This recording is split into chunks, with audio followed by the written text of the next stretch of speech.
Good afternoon. I'm going to go over the response to Freeman's motion to dismiss. And I'm also going to go off Springer's reply to the government's response to his motion to dismiss. His motion to dismiss, I've already stated everything I think I really need to state on it. It's an excellent trial brief. It is a well-stated document that lays out the facts and the findings of law that Freeman should be relying on. I've already stated that I thought it was a little weak that he was trying to rely on Flowers, because Flowers had been distinguished pretty heavily by the courts. But that is a strategic decision that his attorney made, and his attorney has a lot of experience. So, I don't really want to second guess him too much. To date, Stoltz is Freeman's attorney, and the previous motions had been written by a Navy JAG who was working for the U.S. attorney, and he wrote excellent legal briefs. This legal brief is less than excellent.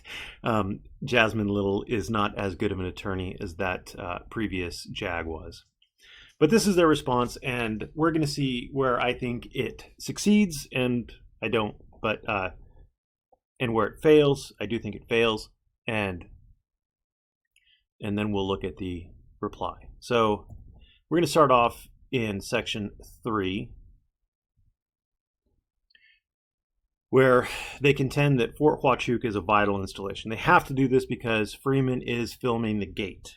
He's not filming anything inside the gate, he's filming the gate. So this is vital to their position, to the government's position, that he has violated 18 U.S.C. 795, because 18 U.S.C. 795 doesn't make it a crime to film bases, it makes it a crime to film installations. And so you have to define installations.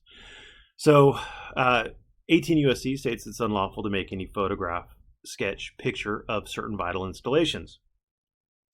And then they go on to quote Executive Order 10104, in which Truman defined vital military installations as military installations that have been designated top secret, secret, confidential, or restricted.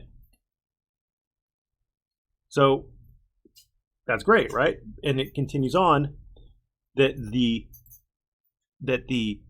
installation, the vital installation, has to be located within a military or air post reservation, post, arsenal, proving ground, range, minefield, camp, base, airfield, fort, yard, station, district, or area.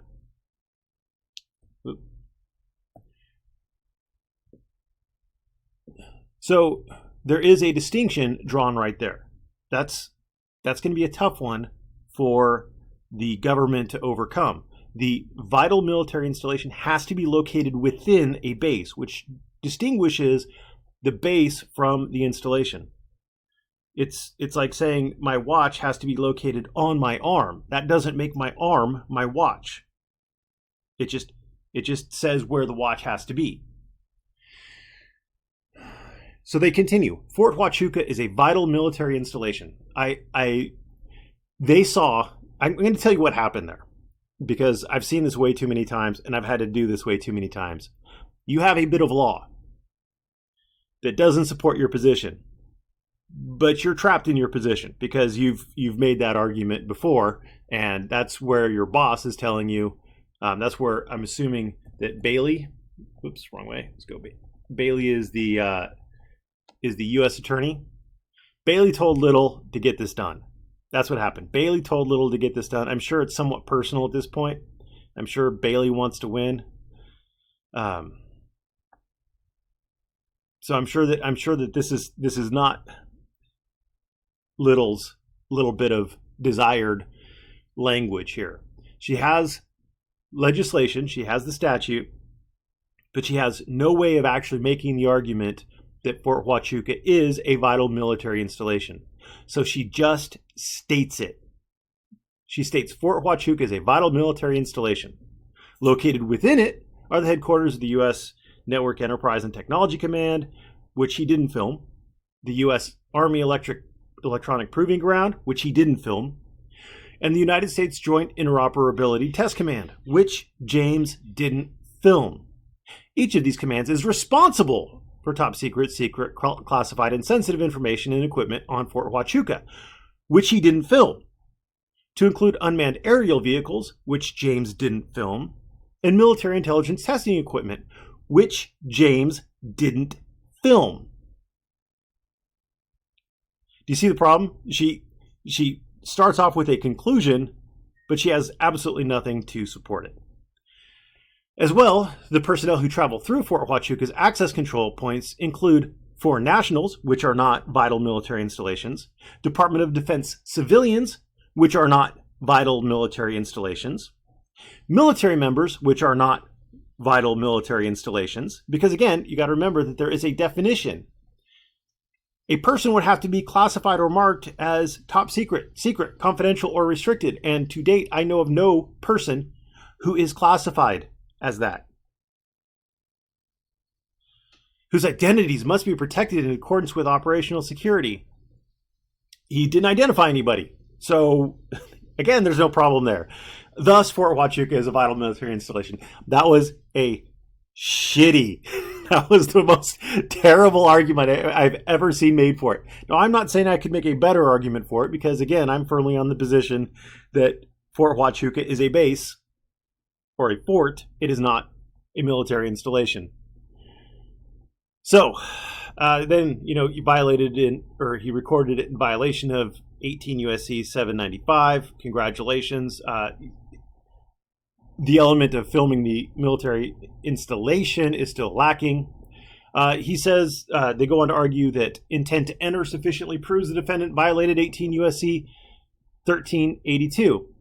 So 18 USC 1382 is, let's just look at it. 1382. All right. So whoever within the jurisdiction of the United States goes upon any military, naval, or Coast Guard reservation, post, fort, arsenal, yard, station, or installation for any purpose prohibited by law or lawful regulation, or whoever re-enters or is found within such reservation after having been removed therefrom or ordered not to re-enter by any officer or person in command or charge thereof. So one of two things has to happen in order to be guilty of 18 USC 1382. Number one, you have to basically burglary. You have to enter with the intent to commit a crime.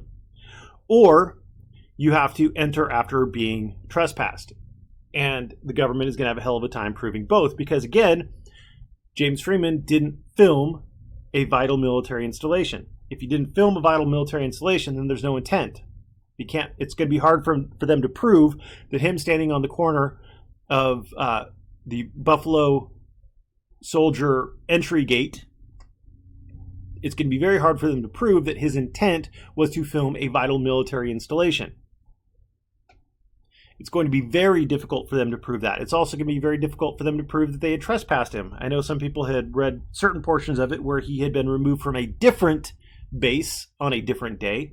But that doesn't mean that he had been removed from Fort Huachuca. So there is no re-entering. The government doesn't make the argument that he is re-entering after having been removed. They are making the argument that he entered with the intent to film vital military installations, which is against the law. But they haven't proved that he's done it, so they have to prove that he had the intent to do it, and that's going to be a very difficult thing for them to do if he hasn't done it, because all he was doing was standing on a street corner. That's going to be an uphill climb for him. And so here they're arguing, the Department of Justice Criminal Resource Manual states that in order to violate the first paragraph of 18 U.S.C. 1382, the individual must enter for some purpose prohibited by law or lawful regulation. And they can't prove that he did that at this point, or at least they have offered nothing to prove to show that they can prove that he entered with that intent. So it is a specific intent crime. They have to show. Not generally speaking. So trespass is normally a general intent crime. Did you intend to do the act? Did you intend to enter the property? Yes. Well, then you've trespassed, after having been notified. Did you intend to enter the property? Yes. Did you intend to trespass? No. But did you intend to actually step on that piece of property? Yes. Had you been told that trespassing is illegal here? Yes, but I didn't think that one little piece, like with Padilla, when he stepped on the steps leading up to the building, he didn't know that was actually part of the property he'd been trespassed from, but he had been trespassed from that property. He intended to step on that step. Ergo, he was guilty of trespass. That's general intent. Specific intent means that they have to prove not only that he entered the property, but that he entered the property with the specific intent to commit a crime therein.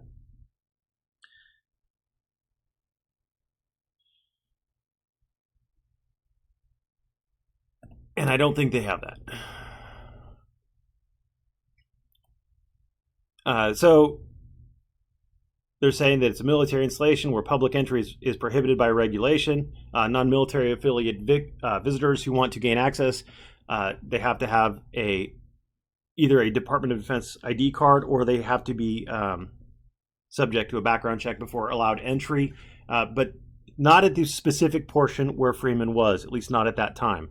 The specific portion where Freeman was at was prior to the entry gates, which are set back in several hundred, looks like about 200 yards or so back from the corner where he was at. They don't stop people on that corner and demand, or they did not stop people on that corner to demand background checks to that point. This argument is pretty spurious, that because you have to get a background check to enter the military base, Springer's general intent of stepping on that property, of intending to step across whatever imaginary line that is invisible that was there, was somehow enough to show specific intent to trespass on government property. It's a very spurious argument. I don't think that that's going to win. Now, here's where it gets fun again. The defendant was not on a public sidewalk. So, on a public sidewalk, you have a different level of protection for First Amendment activities than you would on a non-public sidewalk. So the defendant relies on Flowers v. United States. That was distinguished by Greer v. Spock. I mean, you just saw it coming. Greer v. Spock was going to come and shit all over Flowers. I don't know why they tried to use Flowers, but I guess it was the spaghetti method: throw everything against the wall and see what sticks. So Flowers doesn't work. So the defense also argues the speech restriction found to be unreasonable in U.S. v. Grace mirrors the speech restriction here. I think it does. In Grace, the conduct at issue was the distribution of leaflets around the Supreme Court. The Supreme Court found such activity to be protected speech under the First Amendment because the government cannot restrict speech on a public sidewalk.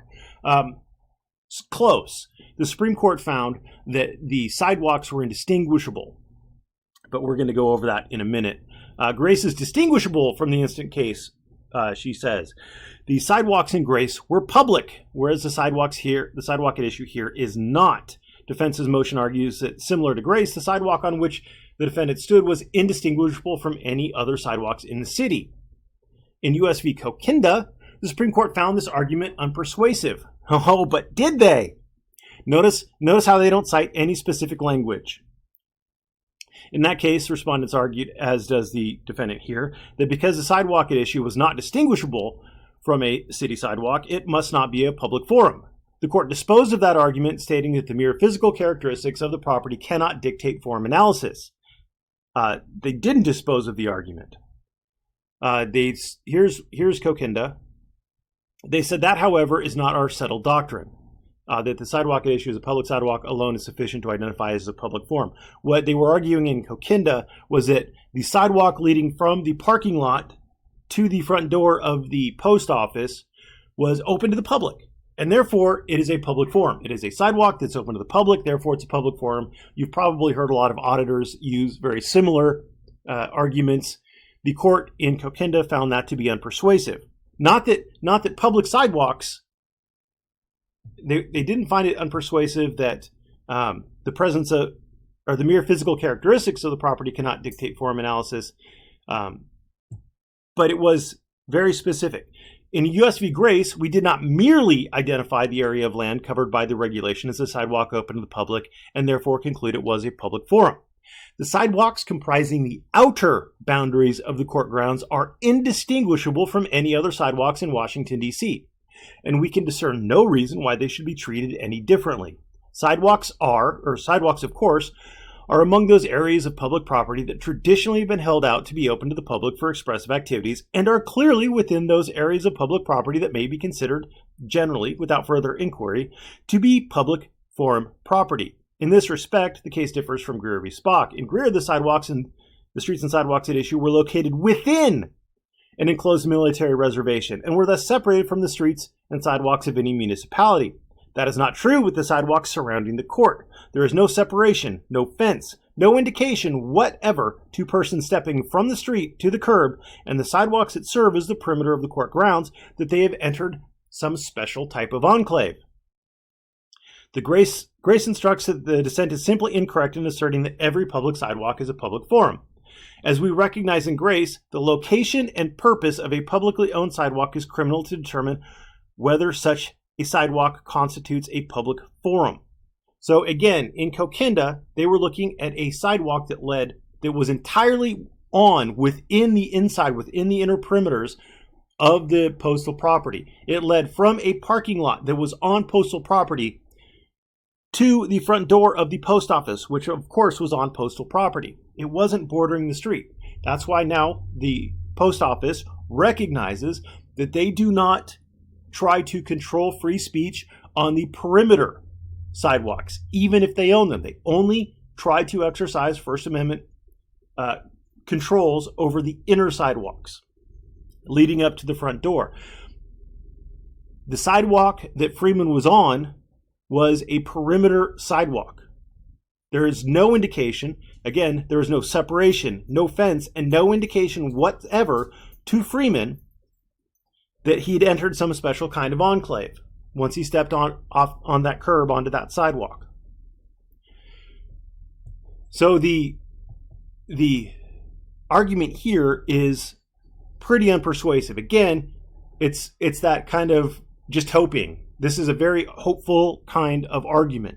They're throwing it against the wall and hoping something sticks, hoping that the court doesn't read it that close or the court finds a different reason to side with their particular section of, or their particular understanding of what James Freeman did wrong. And I thought there was one other thing that I wanted to deal with. So the actual notice that filming installations is unlawful. They say they told him to stop filming. That should have been enough to put him on notice that he was filming an installation. Again, I don't think so. From his perspective, he was standing on a traditional public forum. He believed that everything he was doing was fully protected by the First Amendment. And a soldier or a base military police officer telling him that he can't film in and of itself doesn't put him on notice that he is within the jurisdiction of that person. And they go on to say that a reasonable person, somewhere in here, they say that a reasonable person would have complied. Let's see. Here we go. A reasonable person under the circumstances would have ceased activity at the lawful order of an officer. Well, if we go back to U.S. v. Coquinda, the solicitors there that were soliciting on that sidewalk were told to stop and they didn't. In U.S. v. Appel, they were told to stop and they didn't. So I don't believe that is a very persuasive argument. When people think that they're doing right when they are activists, and Freeman was an activist, Springer was doing activism. I don't think he was filming. I think he was being an activist. I think he was protesting personally. I don't think it's the filming that is the big deal here. I think it's protesting. There is one other thing in here, and I must have missed it somewhere, but they do say that the court has specifically held that a military base was an installation. And they cite Appel, US v. Appel. Hold on one second. Let me just scroll through here.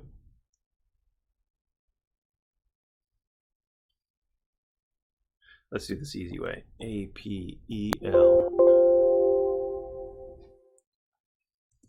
I thought they uh-oh.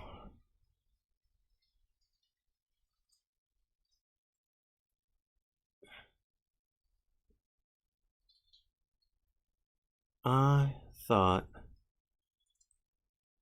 they made arguments about it.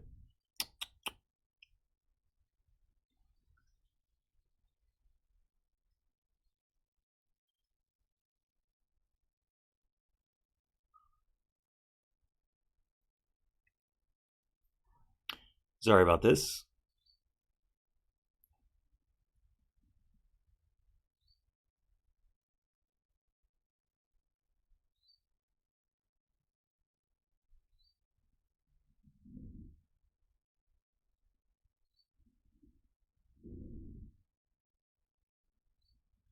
Mm-hmm.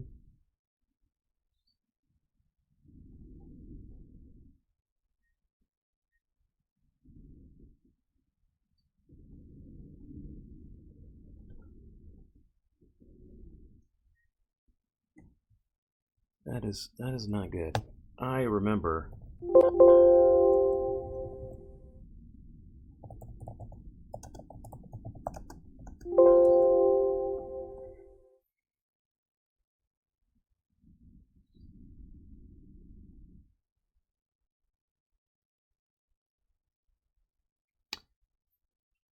Huh. Well, maybe I got it wrong. Anyway, let's see how James, how his attorney screwed up. This is Barton and Storts. I'm not sure if Mr. Storts wrote this. Brick Storts. But this his first one was great. This one turned into a big old steaming batch of poop. First thing he says is number 3. Fort Huachuca is a military installation. He says there is no argument that Fort Huachuca is a military installation.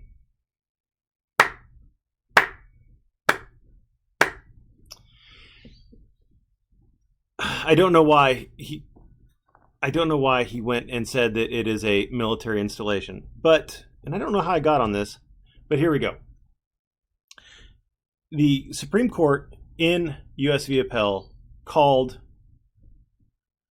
Vandenberg Air Force Base a military installation. It is unquestionably a military installation. Now, I think that's dicta, and we're going to figure out why, but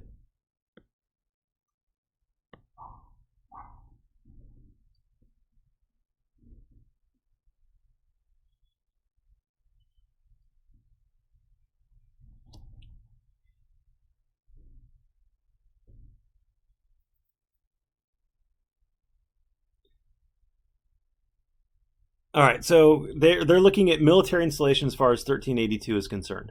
So 1382 is what they're dealing with, and whoever enters or is found upon any, military, naval, or Coast Guard reservation, post, fort, arsenal, yard, station, or installation. So they're looking at this particular section in Appel. And somewhere in here they state specifically that he was found within, and here we go, and certainly Vandenberg would naturally be described as a military installation. It is an Air Force base, etc. And they go on. And they're basing this off, they're looking at 1382, and they're basing this off the language found in 10 USC 2687, where it defines, under Section G, in this section, the term military installation means a base, camp, post, station, yard, center, home port facility for any ship, etc., etc., etc. So they define it for this section. See how it says in this section. And again, they also refer to 2801, 10 USC 2801. And it says in this chapter and in chapter 173 of this title. So for two very specific places, the term military installation means a base, camp, post, station, yard, center, or other activity under the jurisdiction of the Secretary, blah, blah, blah. Now, the problem is that 1382 does not define what a military installation is. And if there is no definition, well, then you go back one and you look. And this is for the military Navy, this is 18 USC chapter 67. There is no list of definitions here. So there's no definition in 18 USC 1382 for military installation, and there's no definition in the chapter. So it's going to use its own normal meaning for installation. But actually, what we really want to go to is 18 USC 795 and see if it's defined there. Espionage and censorship. So 795, there's no definitions for the section. And 795, photographing and sketching a defense installation, there is no definition for what certain vital military and naval installations are. But the president gets to define it. So we have a definition. It's whatever the president defines it as. And of course, the president defined it as 10104. He defined a vital military installation as installations or equipment which are classified, designated, or marked under the authority of the president, blah, blah, blah, as top secret, secret, confidential, or restricted. And it has to be located within a military base or fort, etc., etc. So we have to use this definition. We can't use the Appel definition. We can't use the 10 USC 2687 definition or the 10 USC 2801 definition. So why Stort would just roll over and accept that Fort Huachuca is a military installation is beyond me. It's absolutely beyond me. So, and then he makes a really ridiculous argument that if Springer had been inside the base, he'd been subject to 18 USC 795, but not outside of the case. So I don't know. That's not in 18 USC 795. This is just the reply and the response were both just poorly done. Now, what do I think is going to happen on the motion to dismiss? My best instinct is that Freeman will lose the motion to dismiss.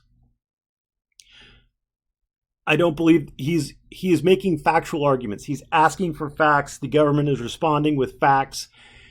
Anytime you have facts, anytime it's not just based solely on the pleadings,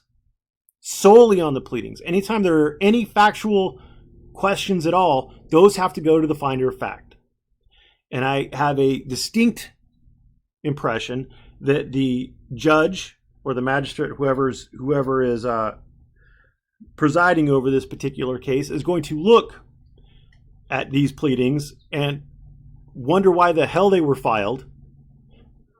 He will think to himself that James Freeman's initial pleading is a great trial brief, which will pair well with the other trial brief that Freeman has submitted, and go from there. Unless there is only one way in which this will actually get, and they fucked it for themselves. There's only one way in which this will not go to trial, in my opinion, assuming that James doesn't take a plea deal. And that is if the judge looks at the reply of Springer's attorney, Mr. Stort, realizes that Mr. Stort made an egregious error in rolling over and calling Fort Huachuca a military installation for the purposes of 18 USC 795, and then decides as a matter of law, since the base itself is not defined as secret, top secret, or classified or restricted, and Freeman did not film anything that is top secret, secret, classified, or restricted, that as a matter of law,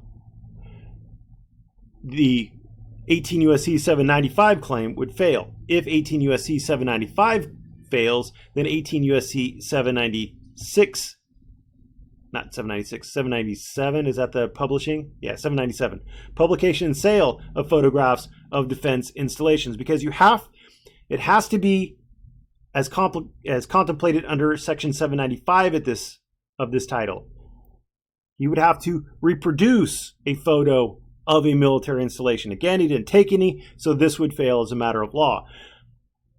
The 18 U.S.C. 1382 claim would then fail because he did not enter the base. If he did enter the base at all, he did not enter the base with the intent to film with the intent to film a military installation.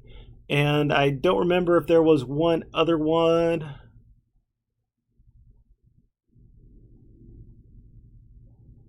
Oh, the Arizona revised statute. That one, who knows if that one's going to go through. I'm pretty sure that that's an infraction sort of thing anyway, or something not terribly impressive and not entirely related to free speech. Although if James Freeman's filming on that street corner were protected by the First Amendment, then there may not have been a lawful order issued by Officer Fisher.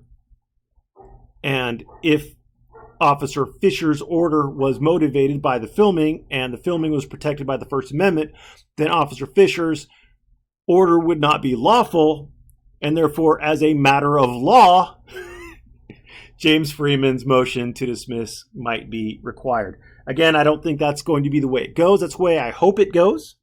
I want to be clear about that. I am not anti-Freeman on this at all. I think that in this particular case, Freeman was well within his rights, and I honestly wish the best for Mr. Freeman, and I hope he succeeds. I don't think that the motion to dismiss will succeed. Generally speaking, they don't, especially since there are lots of arguments of fact here. So thank you for watching. I hope this helps. I hope you enjoyed it. I hope you learned something. Have a great day.